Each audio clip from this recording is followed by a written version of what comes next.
School की marksheet तो सबको याद रहती है ना? वो 90%, 95%।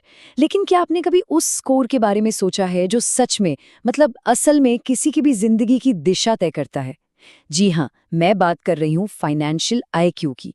चलिए आज इसी पर बात करते हैं और देखते हैं कि ये किसी की भी लाइफ का सबसे जरूरी स्कोर कार्ड आखिर है क्यों।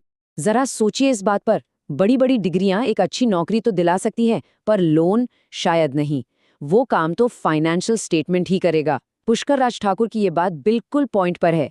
ये हमें साफ साफ बताती है कि पैसों की दुनिया के नियम बिल्कुल अलग हैं, और ये सिर्फ कोई कोट नहीं है, बल्कि एक ऐसी सच्चाई है जिसे समझना बेहद जरूरी है। तो आइए बात करते हैं उस असली फाइनेंशियल स्कोर कार्ड की। देखिए, समाज तो आपकी डिग्री देखेगा, पर बैंक बैंक देखेगा आपका फाइनेंशियल स्टेटमेंट। यही है वो असली स्कोर कार्ड जो आपकी फाइनेंशियल हेल्थ, आपकी असली कहानी बताता है। अब जरा इस आंकड़े पे गौर कीजिए, 80%। सोच सकते हैं, विकासशील देशों में 80% लोग पर्सनल फाइनेंस की बिल्कुल बेसिक बातें भी नहीं जानते। और ये सिर्फ एक नंबर नहीं है, ये उन हजारों बल्कि लाखों रुपए का नुकसान है जो हर साल उनकी जेब से निकल जाता है, सिर्फ सिर्फ जानकारी की कमी के कारण। तो आखिर इस स्कोर कार्ड को सुधारा कैसे जाए? इसका जवाब छुपा है 4 बहुत ही सिंपल लेकिन पावरफुल कंपोनेंट्स में। यही है आपके फाइनेंशियल फ्यूचर को कंट्रोल करने की चाबियों। तो सबसे पहले बात करते हैं एसेट्स की। बिल्कुल सीधा सा हिसाब है। कोई भी चीज जो आपकी जेब में पैसा डाल रही है, वो एक एसेट है। मान लीजिए आपका किराए पर दिया हुआ घर या स्टॉक से मिलने वाला डिविडेंड। सिंपल। और अब आते हैं इसके ठीक उल्टे पर, यानी लायबिलिटी। ये वो हर चीज है जो आपकी जेब से पैसा निकालती है। एग्जाम्पल के लिए आपकी कार की ईएमआई। पता है, बहुत से लोग अपनी कार को एसेट समझते हैं, पर सच तो ये है कि वो एक लायबिलिटी है जो हर महीने आपकी जेब खाली करती है।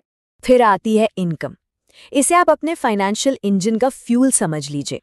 ये पैसा आपकी नौकरी से, बिजनेस से या आपके एसेट से आता है। और जाहिर सी बात है, जितना ज्यादा फ्यूल होगा, आपकी फाइनेंशियल गाड़ी उतनी ही तेजी से दौड़ेगी। अच्छा, तो अगर इनकम फ्यूल है तो एक्सपेंस? एक्सपेंस है गाड़ी में वो छेद जहां से फ्यूल लीक होता रहता है। ये वो पैसा है जो आपकी जेब से बाहर जा रहा है, आपकी जरूरतों पर और आपकी लायबिलिटीज को मेंटेन करने में। चलिए अब इन चारों पीसेस को एक साथ जोड़ते हैं। सिंपल सा फॉर्मूला है, एसेट्स माइनस लायबिलिटीज, और जो बचता है वही है आपकी नेटवर्थ।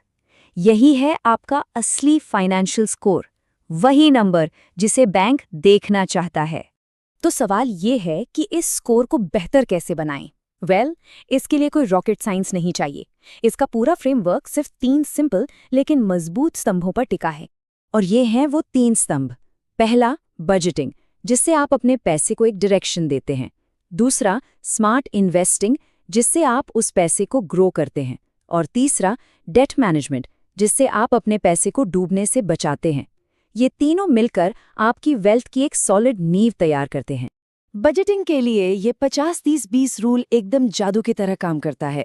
अपनी इनकम का 50% नीड्स पर खर्च कीजिए, 30% वांट्स पर, लेकिन वो जो आखिरी 20% है ना, उसे हर हाल में बचाना है और इन्वेस्ट करना है।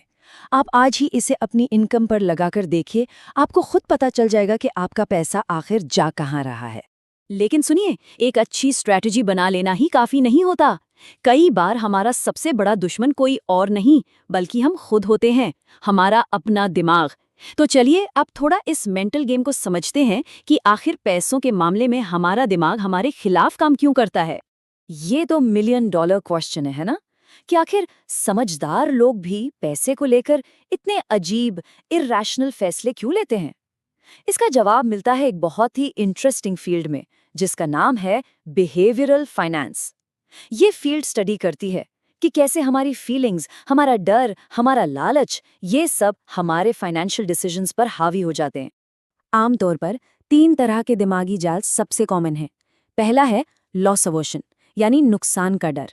इसके चक्कर में हम एक खराब स्टॉक को सालों तक पकड़े रहते हैं, बस इस उम्मीद में कि शायद ये ऊपर आ जाए। दूसरा, हर्ड मेंटालिटी, यानी भेड़ जाल। सब इन्वेस्ट कर रहे हैं तो चलो हम भी कर देते हैं। और तीसरा, ओवर कॉन्फिडेंस, ये सोचना कि मैं तो मार्केट को बीट कर सकता हूँ। ये तीनों ही बहुत खतरनाक हैं। तो फिर इन दिमागी जालों से बचे कैसे? इसका जवाब है स्मार्ट टूल्स और डिसिप्लिन में। कुछ ऐसे तरीके जो आपको इमोशनल डिसीजन से दूर रखते हैं और एक लॉजिकल रास्ते पर चलने में मदद करते हैं। तो मिलते हैं पहले स्मार्ट टूल से, रूल ऑफ 72। इसे आप एक फाइनेंशियल मैजिक ट्रिक समझ सकते हैं। ये आपको बस कुछ सेकंड्स में बता देगा कि कंपाउंडिंग की पावर से आपका पैसा डबल होने में कितना टाइम लेगा। देखिए कितना आसान है। मान लीजिए आपको 6% का सालाना इंटरेस्ट रेट मिल रहा है, तो बस 72 को 6 से डिवाइड कीजिए। जवाब आया 12। मतलब आपका पैसा ठीक 12 साल में डबल हो जाएगा। है ना कमाल का रूल? ये आपको पेशेंस की, इंतजार की ताकत सिखाता है। एक और जबरदस्त टूल है डॉलर कॉस्ट एवरेजिंग। इसे आप इन्वेस्टिंग का ऑटो पायलट मोड कह सकते हैं। मतलब आप हर महीने एक फिक्स्ड अमाउंट इन्वेस्ट करते हैं, चाहे मार्केट ऊपर जा रहा हो या नीचे, कोई फर्क नहीं पड़ता। इससे होता क्या है, आप इमोशनल रोलर कोस्टर से बच जाते हैं और लॉन्ग टर्म में डिसिप्लिन बना रहता है। तो अब ये सारी बातें सुनने के बाद सवाल सीधा आपसे है। इस महीने आप अपने फाइनेंशियल स्कोर कार्ड का कौन सा एक नंबर सुधारने वाले हैं? क्या एक नया एसेट ऐड करेंगे या फिर कोई लायबिलिटी कम करेंगे? याद रखिएगा, एक छोटा सा कदम भी एक बहुत बड़ी फाइनेंशियल जर्नी की शुरुआत हो सकता है, और आपकी वो जर्नी आज से शुरू होती है। वीडियो पसंद आए तो लाइक, शेयर और सब्सक्राइब करें।